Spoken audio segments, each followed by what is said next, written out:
Hello，大家好，歡迎收聽 YS Podcast 第二集，我係你哋嘅節目主持人 Harry， 仲有我身邊呢兩位，介紹下自己先啦。Hi，我係阿 Jess。你好啊，我係 Eunice 姑娘啊。好 Eunice 姑娘，我哋今日傾啲咩啊？好，聽聞呢，我哋今日呢想以一個動漫做主題嘅。係啦，咁啊，一嚟就嚟個簡單，可能大家都有睇過嘅動漫先啦。係咩呢？喺我嘅年代呢，係佢叮當。係啦，佢叫叮當嘅。喺 Jess 你呢個年代叫做哆啦 A 夢，但係叫叮當好似方便啲喎。哆啦 A 夢啦，哆啦 A 夢啦，因為我哋都係後生嘅，係啦，都真嘅，我都後生係嘅，我即係穿越好多嘅，我係穿越好多個年代啫。除翻開係啦咁。好咁哆啦 A 夢法寶係咪啊？係啊，哆啦 A 夢最出名就係法寶啦，係咪？冇錯。如果啊，大家想有一個法寶的話呢，你哋會想係咩法寶呢？我哋已經諗好咗噶咯，係咪啊？係啊。好，咁啊，不如阿 Jess 講先啦。如果想要法寶嘅話，得吉祥好似唔太夠用。我自己係會揀呢個隨意門啦，同埋呢個時間停止器同埋竹蜻蜓嘅。三個，你淨係可以揀一個呢？咁就時光機啦。時光機吓，呢個都唔係啱啱講三個嚟嘅喎。好似好用啲啊嘛，係咪係。先？咁不如講下你啱啱嗰三個加埋一齊有咩效果呢？呢個可以唔使行路啊，可以飛啊，跟住唔使行路啊，可以即刻去到你想去嘅地方，同埋時間停止，你可以有多啲時間做嘢咯。即係你想喺人哋唔喐嘅情況底下飛咁樣，即係夾埋即係咁樣啦。差唔多。哦，唔想做嘢，但係時間停止器即係停完之後個時間運作翻都係要做嘢嘅喎。係啊，咁就多啲時間可以做自己想做嘅嘢。Eunice 姑娘點睇啊？佢呢個用法，我聽完之後，我覺得如果你真係有嘅話，你會好肥咯，係因為你唔喐，咁係好適合啲懶人嘅，同埋認同呢一個停止咗可以有多啲 me time 嘅。睇嚟你日常生活應該太多嘢做啦，冇乜 me time 啦。但係停嗰個 me time 係真係乜都冇喎，即係可能你上網都上唔到喎，即係停咗啦嘛，淨係得你自己識喐嘅啫嘛。又係喎，如果係咁，你會做啲咩啊？瞓覺，一定係瞓覺。哦，都幾好。同埋，如果停止咗嗰啲人呢係有意識嘅話，咁應該就好大鑊㗎啦。就會變咗Doctor Stone 咯。因為會望住我喺度做咩，好似好鉗咁。係啊，我哋依家假設就係即係成個世界都停咗嘅，就真係停啦，就咩見唔到你，感受唔到嘢，佢哋係死物咁樣咯，得你先識喐咁樣咯。咁就太好啦。太好啦，即係唔會覺得其實都係一個監禁嚟嘅喎，即係得你自己嘅世界。幾好啊！係唔使去嗰啲社交。唔使 OK，唔使社交，最緊要唔使社交。I 人嚟喎。都算啦。咁我想問下，如果真係咁，你會繼續選擇瞓覺，仲有冇其他嘢做啊？即係我嗰間學校都幾多功課啊嘛，你可以做完之後呢，時間暫停去瞓下覺咁樣，咁我就可以有充足嘅睡眠。定係你時間停嘅時候先做功課呢？好似都幾好喎。點解唔可以？以時間停咗之後就做呢兩樣嘢咧？跟住就發現好似過咗幾日咁樣。不過都係任你用嘅，即係時間停止，你停完一路做完功課、瞓覺一齊做都得嘅，睇下你停幾耐嘅。好啦，呢個就係你心水嘅法寶啦。係啊，除咗時光機之外，時間停止器係一個非常之好用嘅嘢。係一個擺脱現實嘅一個法寶啦。係。係啦，的確我欣賞你呢，冇用時間停止器做呢啲咩壞事喎。即係通常都係停完之後去偷嘢咁樣咯。我懶啊，你我懶得懶去偷嘢。係懶得去偷嘢都唔知偷咩好。係啊，佢哋我識嘅人嗰度通常都冇乜好偷嘅。哦，我建議咧，你停完之後抄隔離嗰個人嗰個功課咯。咁佢就唔會發現啦。考試嗰時咧，偷偷地拎份卷走，跟住就抄一抄，跟住老師就好疑惑點解兩個坐咁遠嘅人都可以答案一樣嘅，題目都係一樣嘅，所以其實我哋應該冇抄。好。咁啊，都係喺學校嘅用途。係。你哋印象中大雄攞嚟做啲咩嘅？大雄冇乜印象喎。我有少少。係。佢應該去靜香屋企。佢去靜怡屋企。係靜怡屋企，我唔記得咗叫靜香定靜怡啊。佢成日有親啲法寶都會去靜怡屋企度做壞事。靜香屋企做嚇，但係你淨係記得呢個片段啫。點解你淨係記得呢個片段？咁不如講下我嘅心水法寶啦。其實帶時光機算唔算法寶呢？你覺得都係法寶嚟嘅。咁我揀時光機咯。係。點解啊？因為可以翻去過去睇翻一啲真實事件嘅發生咁樣咯。即係雖然我唔係讀歷史或者好中意歷史咁樣啦，但係有啲嘢我都會即係好有好奇噶嘛。係例如我想睇翻以前嘅將軍澳係點樣咯。即係可能我未出世之前嘅將軍澳係點樣嘅呢？即係我呢度生活啊、長大嘅地方啊，都想睇翻變咗幾多啊？或者係你以前呢，你記憶之中其實嗰啲嗰啲鋪頭係點呢？你已經唔記得晒嘅。但可能我翻去可以睇翻，我覺得都幾有趣。幾好玩。咁睇嚟有冇咩用㗎？冇㗎，真係玩㗎咋。即係平時喺香港現實已經可能冇乜嘢玩啦。係啦，咁我翻去過去，喂睇翻啲舊嘢，特別有感覺啊！即係可能咧，你睇香港電影啊，你睇翻啲舊場面咧，嗰啲咩霓虹燈啊，香港五光十色嗰啲樣啊，其實你都會我想知道當時到底係咩樣嘅咧，咁樣係。平時咧睇 IG 或者 Facebook 咧，有冇見過一啲account 啊？佢哋會 post 一啲香港以前嘅相片，甚至乎而家係會將嗰啲相變做 AI 喐得。有啊，以前好似有啲高清噶嘛，高清咗跟住會整翻有色嘅嗰啲圖片咁樣咯。有陣時做功課我都 search 過嚟睇嘅，係啊，以前。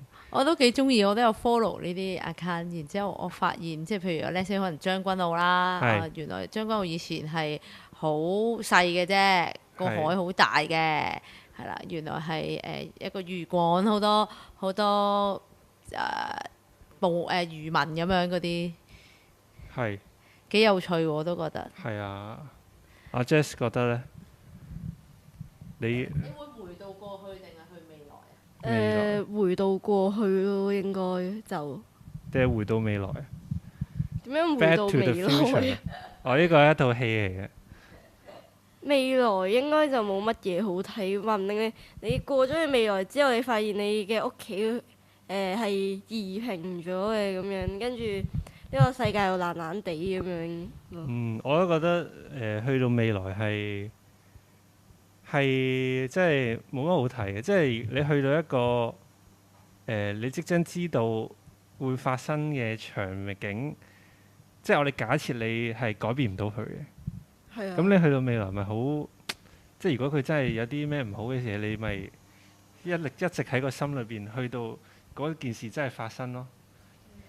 咁我選擇穿越去嗰啲3300嗰啲年代咁樣，我死咗都唔會發生。即係冇你嘅時空。係啊。係啦。係啊。30世紀。係的。好。好，即係其實你發現穿越到未來之後，你唔會好似真係哆啦 A 夢咁樣咁科技，話唔定過咗咁多年之後都係好似我哋而家咁樣社會咁樣，即係好平凡咁。我哋都係仲係要返工，只不過有大部分嘅工俾 AI 取代咗咁樣。可能我哋喺火星返工咯。火星啊，咁發達啊！咪即係移民咗去火星啊嘛！依家都有啲阿 Elon Musk 嗰啲計劃。又係嘅。係啊，可能已經去咗呢個方向咯。太高科技了。俾我一定睇下下個禮拜六合彩開咩，然之後令自己發達先。咁我哋下期嘅 podcast 就 Ewan School 就唔喺度啦。係啦，喂，定係你攞嗰筆錢嚟投資？我直頭就放落買 YS 度，將我哋中心成為一個私人嘅企業。 Oh my god！然之後聘請晒你哋所有人。好啊！係啦，我哋將我哋呢個 podcast 發揚光大啊！我一定俾心機做嘢咯。如果係咁嘅話，咁唔該你去未來睇翻未來嗰幾期，即係唔好淨係睇一期咁唔夠用啊！驚你唔夠用啊！係啊，香港物價咁貴咧，你唔可以睇一期咁少。金多寶嗰啲要留意下咯。但係你小心俾人綁架喎。係啊。咁我有錢一定請保鏢嘅。都係嘅，都係嘅。唔係，我哋香港好安全嘅。係啦，國家會保護我哋啦。OK。好，咁啊，我又分享下我會用咩法寶啦。我會用隨意門嘅，係啦，因為可以隨時隨地去到我想去嘅地方，係啦，同埋唔使成日講頭講命啦，係啦，因為我都係一個時間都唔係太敏感嘅人嚟嘅，對時間。咁所以成日都會控制唔到好好嘅時間啦，同埋我想周圍去喎，去下唔同國家見識下，咁又唔使俾錢買機票。你係咪非法偷渡啊，小姐？咁我可以去到嗰個國家嘅入境處處理呢個入境嘅。咁但係佢見到你冇買機票，都唔係每個國家都會出你張機票噶喎，又真。係咩？好似真係好似美國、英國嗰啲先會咯。但係美國咁嚴啊！我都唔知，好似去美國係要去佢領事館見一見先嘅。可能美國已經有科技呢，偵測到你有冇隨意門入境添喎。即係佢哋嗰啲軍事力量好勁噶嘛。咁我就唯有用呢個隱形斗篷啦。你要小心啲嘅，係啊。即係當俾人追查嘅時候，我就遮住咗自己。咁如果你有隨意門啦，你得閒即係好生活壓力好大啦，你會即刻去邊呢？即係去邊一個位度放鬆下呢？世界會其中一個角落。哇！呢個真係好問題喎。可能我會去瑞士，雖然我未去過，但係我成日睇啲片同埋睇啲相，覺得嗰度好靚。瑞士山區費啊嘛，我都有睇。係啊，即係瑞士。係啦，去嗰邊吸收下天地靈氣，我個肺應該都好啲嘅。翻嚟就應該唔會做專業廢青㗎啦。即係山區，山區定係沙灘？揀一個。哇！沙灘啦。沙灘。係。沙灘定係雪地？沙灘啦。沙灘沙灘定係高樓大廈好高嘅一個天台景？唔 OK 呢個。唔 OK 呢個，驚畏高。好多層啊！好多層。係啊。沙灘定係酒吧？沙灘隔離有支啤酒啦。唔得，一定要。咁沙灘啦。哇！睇嚟你最想即係最減壓嘅地方係沙灘。係嘅。係。陽光與海灘。陽光與海灘啦。咁頭先我哋揀咗唔同嘅法寶啦。係。係啦。咁啊，呢啲法寶呢，原來喺坊間都好似有一啲心理測驗嘅喎。係咪嗰啲咩 Facebook 嗰啲老人測驗？即係嗰啲，其實我覺得嗰啲成日都有毒嘅喎。點解？但係我會做咯，我細個。你細個會做？你細個係幾時啊？我係小學嗰時，我係玩 Facebook 嘅老人家。我想知你哋而家仲有冇玩 Facebook 啊我有啊， ？Henry 咧完全係冇㗎。係即係連呢個 Apps 都冇，account 都冇。有 Apps，但係account 係有嘅。有嘅有即係，但係有佢功能已經俾 IG 取代咗七七八八㗎。嗯除咗有啲咩 Facebook 群組嗰啲咯，嗯係啊，嗰啲反而係睇啲香港嗰啲搞笑嘢咯，嗯同埋即係老一輩嗰啲咧會喺上面 po 嘢㗎嘛，嗰啲成日都有新聞㗎，即係好搞笑啊！嗰啲咩群組啊，唔知有咩事啊嗰啲咧，食花生係一流嘅。咁既然咁講開，有冇邊啲 post 你哋近期係最記得㗎，或者覺得最特別㗎？最特別就應該唔一定係 Facebook 或者 IG 新聞 Flash 都得㗎嗰啲新聞係。Flash 都唔知點解近排好興嗰啲咩自行宣佈乜嘢比賽開始咁樣。咁你有冇睇過邊一個你係最印象深刻嘅？呢個應該係 Flash 出現多啲㗎。係啊，超級多唔知點解近排最印象深刻就應該係呢個打機嗰啲嘢啊。打機嗰啲嘢。我打音遊嘅，哦。即係最靚嘅卡咁樣。最靚嘅卡，音遊即係手機遊戲。係嘅。你係邊只啊世界計劃啊。 ？OK。聽緊嗰啲唔好插我住，我知初音唔係屬於世界計劃嘅。我第一時間都諗到初音。你啱啱講嗰個咩自行宣佈，我真係唔知喎，真係好 young 喎。自行宣佈咩？呢個潮流係咪啊？我都要 catch up 下先。你有冇邊啲 post 你係近排睇過有記憶，覺得幾有趣㗎？其實係咪要關於香港㗎？唔一定啊。因為我又係打機咯。講開打機，因為我玩LOL 噶嘛。咁最近 LOL 英雄聯盟啊，有世界賽啊嘛。係啊，咁咧喺聽日就會有總決賽咁樣，所以我成日睇嗰啲 po 咯。Flash 咧應該係會根據大家，甚至乎 IG 都係啦，根據大家睇開啲乜嘢，然之後推啲乜嘢內容俾大家嘅。係啊。所以兩位睇嘅嘢咧都好因應你哋嘅興趣嘅。而我 Flash 成日出現嗰啲都係好多無聊嘢啦。係就係會出現哆啦 A 夢心理測驗。又或者係可能我成日睇啲新心靈嘢啊。成日都有啲咩星座啊，咩地球風暴啊，太陽風暴啊。迷信嘅人。迷信派啊！我呢邊係，所以我個 Flash 入邊咧，除咗呢啲之外，都會有下啲新聞啊，或者而家興緊嘅一啲 hit 嘅 topic 咯。係啦，舉個例子係近排除咗你成日講嗰啲乜乜自行宣佈乜乜比賽之餘咧，都會講下咩打交片啊，有冇睇啊？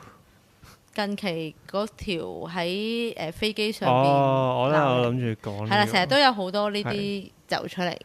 係啊。不過講開呢一個即係網絡嘅世界，大家對於網民留言有啲咩諗法咧？其實你留一個言，你開一個新 account 咁樣就當冇事咯。即係匿名噶嘛，同埋。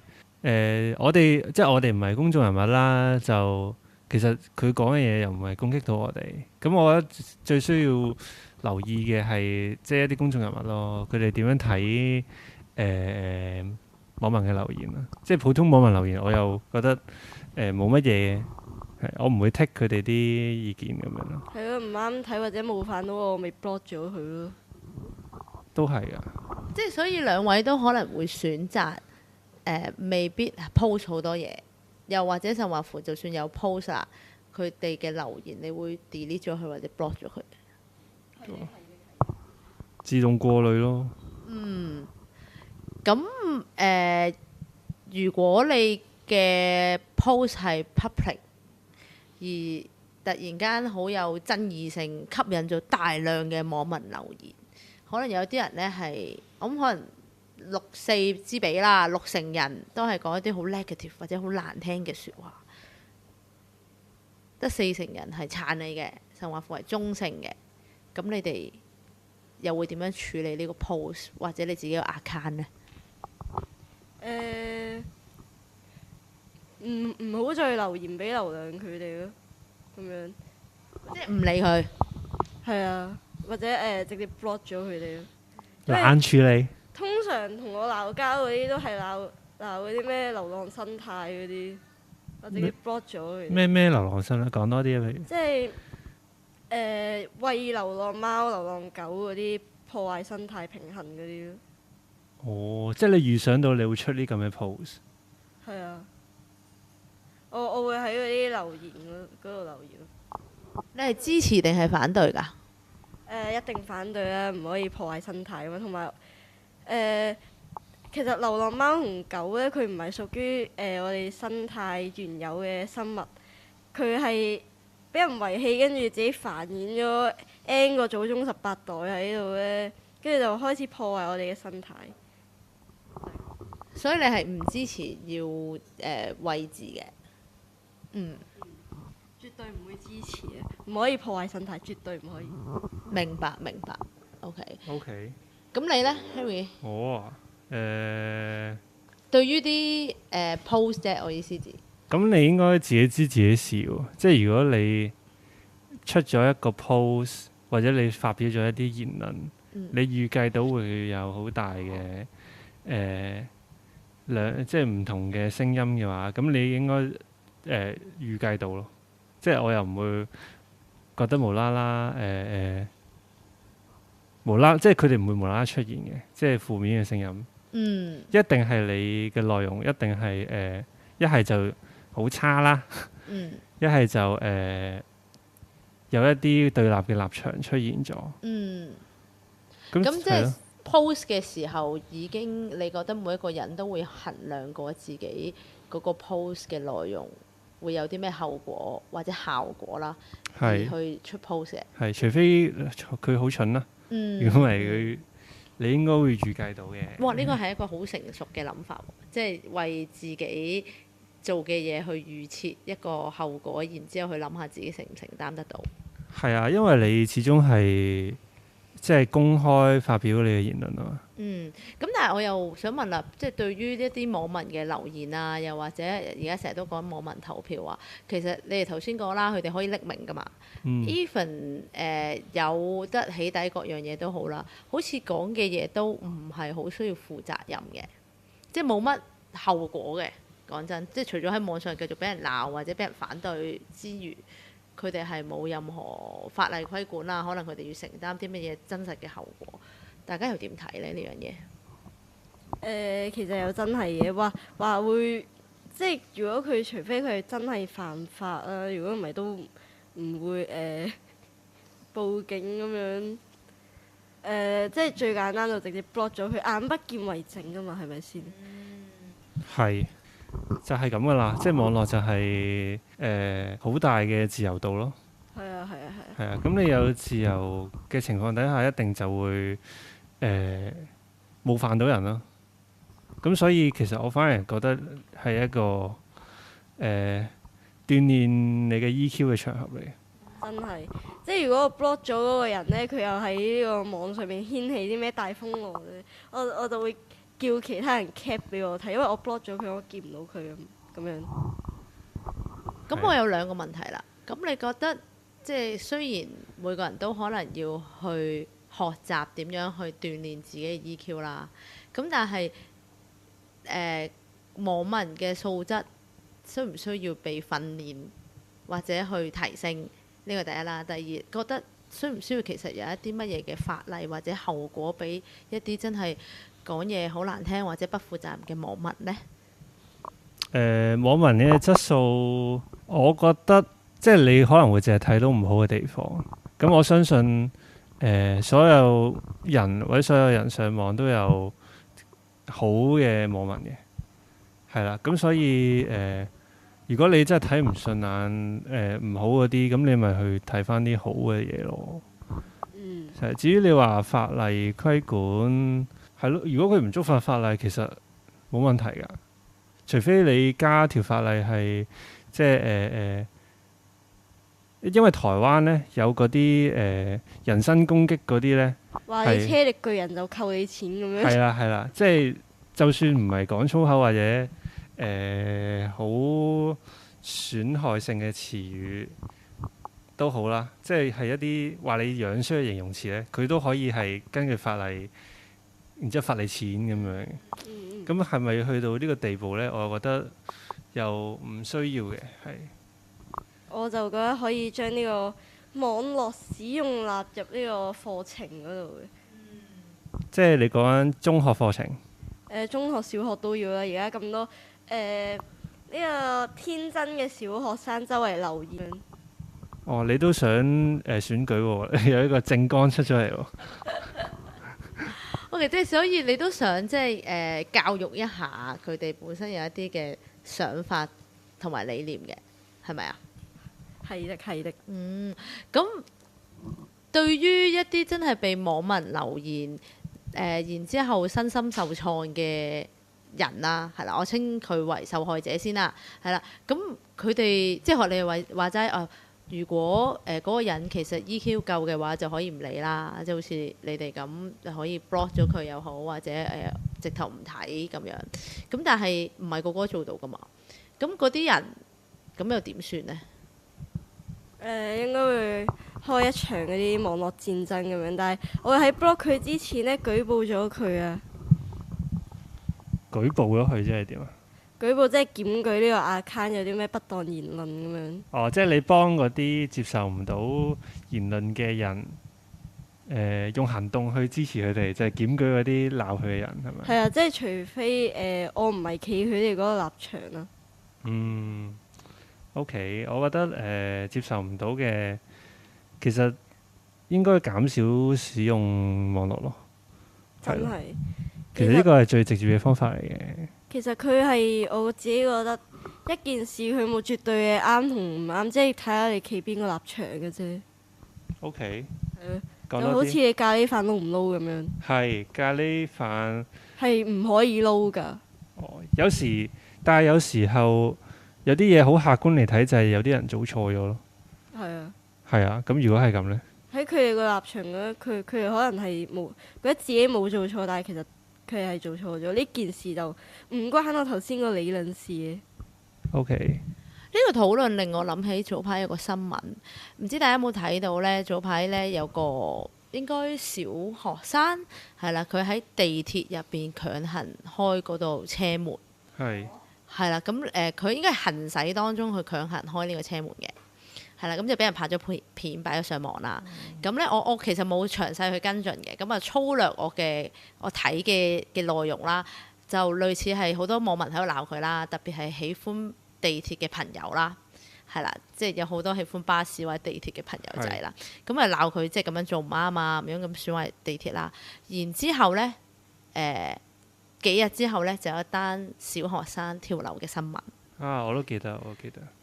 有人話我唔知係咪真嘅，有人話嗰個小學生就係開門嗰個小學生啦，就懷疑應該係俾人鬧到即係頂唔順啦，咁所以佢就選擇輕生啦。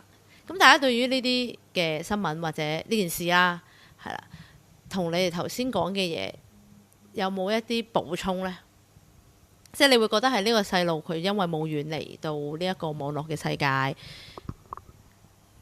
咁所以搞到自己輕生，係佢 EQ 唔夠啊？定係其實網民佢哋都冇好好去懂得呢一個網絡嘅修養，去講一啲好侮辱或者指責性嘅説話，傷害到人呢？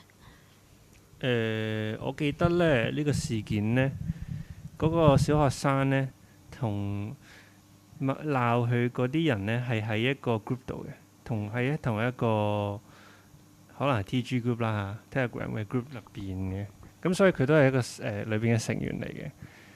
跟住係咯，即係佢呢個行為就係惹起咗其他同佢有一樣愛好嘅人鬧佢啊嘛。咁其實成件事咧，我自己覺得係呢個細路嘅問題啊。咁但係嗰啲網民呢，即係我覺得佢係過分咗嘅，即係個細路係過分咗。然後網民咧，佢唔針對呢件事，要再去鬧翻佢其他嘢，都係過分咗嘅。咁個細路就可能就受唔到咁大打擊啦。但係我自己覺得佢係有問題嘅。我覺得又唔可以咁睇嘅，即係其實佢有咩行為，佢係咯，佢有咩行為有好多因素影響噶嘛，即係可能係佢家庭嘅問題，或者佢自己嘅問題，即係佢去翻屋佢去玩嗰對門，唔係即係有好可能唔係佢個人嘅意願咯，而係佢出生到而家佢有啲嘢影響咗佢，所以令到佢會有呢個性格，有呢個取向咁樣。所以我覺得係應該去包容同接納佢哋嘅。咁至於佢喺點解佢會喺個 group 出現呢？我覺得就係關於即係家庭教育嘅問題啦。即係佢屋企人咁細個已經俾佢加入呢啲咁嘅群組，而個群組有機會係有一啲唔好嘅人，有一啲心地唔好啊，或者佢好中意行惡嘅人去影響佢哋。咁我覺得如果你係家長，你應該篩選咗先咯，即係你啱啱所講嘅教育咯，真係，即係喺佢可能小學階段，無論係對佢個人嘅教育啊，或者對家長嘅教育啊，如果佢 handle 唔到嘅，你應該幫佢遠離呢啲嘢先。但係我想講，我係冇睇過呢個新聞，所以我唔知個細路仔開嗰道門嘅動機係咩，同埋佢係開邊道門我都唔知啊。點解佢會有呢個力可以開道門呢？應該係玩對門係嘛？邊道門？即係車廂咯，車廂地鐵車廂。我覺得唔重要嘅，即係呢個行為換轉係任何行為都好，跟住又會有一班人去鬧佢都好，咁個情況都係一樣啊！即係可能你例如你喺地鐵度隨意吐痰，跟住又有另一班人去鬧佢啦，跟住搞到佢輕生咁樣，咁都係同樣情況嚟嘅。咁所以就係要教育咯。佢有做錯嘅地方，佢有做錯嘅地方啊嘛。咁你要教佢啦。你同一時間都要教佢遠離一啲真係對佢心理影響唔好嘅人咯。咁呢兩樣都係重要嘅。咁所以歸根究底去翻啲人，即係佢有冇做錯啊，或者啲人又應唔應該去鬧佢啊？其實真係估唔到，喺網絡上真係估唔到。就算立咗法都好，就算 let's say 佢網民講嘅嘢冇咁惡毒啦，但係佢都輕生咗喎。咁係咪法例規限到我講到咩程度先可以禁止呢？唔係噶嘛，任何人受到一啲指責，無論係輕定重，你都唔知佢對你有咩影響噶嘛。係啊。咁所以係估唔到嘅，所以唯有自己小心啲啦。如果你係收聽緊嘅聽眾，你係年齡比較細嘅，即係你可能面對事情會比較有挫折嘅，咁我勸喻大家真係盡量遠離對你唔好嘅一啲 social media。係啊。我點解會突然間諗起呢個話題拎出嚟同大家討論呢？係咁啱今朝早我都突然間 pop up 起，即係其實我哋成日都講自由啦，係啦，咁網絡世界就好自由嘅，係啦，咁但係喺自由嘅背後一定係會付出一啲代價，同埋有一啲義務嘅，係啦，我覺得所謂嘅代價就係你喺網絡世界留完言之後，你會唔會就住你去留言嘅嘢或者講嘅嘢去負責任啦，係啦。第二就係個義務就係好似頭先大家所講啦，你本身喺你嗰個説話或者對於網絡嘅使用上邊，你有冇學習到或者被教育到有一啲素質出嚟咯？係啦，點樣去講説話，或者點樣去思考，甚至乎喂，我見到一啲唔覺得傷害到自己嘅嘢，其實我識唔識得避開咧？呢啲嘢其實係真係要教嘅。Even 我哋喺現實社會入邊，我哋都有去被教育呢啲嘢。咁喺網絡世界更加需要啦，因為呢個世界實在太大啦。現實社會都仲可以話我接觸嘅人冇咁多，但喺網絡世界嗰個信息傳播得太快同埋太廣闊。咁至於立唔立法，我都覺得呢樣嘢係好難去衡量嘅，因為有陣時就係嗰條標準究竟點樣 set 咧？有陣時又會過於嚴苛，係啦；有陣時又會過於鬆懈，係啦。好似今次呢件事入邊，有人死咗喎，生命喺我嘅價值觀入邊係幾重要嘅，係啦。咁我可能嗰個細路係真係做得唔啱，但係係咪真係要俾你鬧到佢死咧？係啦，咁樣呢個位係真係希望嗰個如果佢係 TG group 啦，嗰班人會學識得點樣之後去一個網絡嘅世界入邊去表達自己言語咯。係咁，所以嚟到呢個節目尾聲啦。咁我覺得都可以 recall 翻即係哆啦 A 夢啊，因為即係每個人其實就好似大雄咁啫嘛，成日都會闖禍㗎。咁其實係就係需要有一個哆啦 A 夢喺側邊幫佢補鑊，或者去教育佢咯。但係呢個教育係好善良嘅，係啊，即係就算你有咩做得唔好啦，咁我都會喺側邊支持你咁樣。即係每個人都會成為大雄或者哆啦 A 夢，但係大家都係需要呢種力量去互相幫助啊，咁就唔會有一啲悲劇發生咯。咁就可以下次繼續收聽，睇下我哋有咩新嘅 topic 啦。多謝大家支持，拜拜。拜拜。呢度係 YS Podcast，快啲 follow 佢嘅 IG 同 YouTube 啦。好，CLS，拜拜。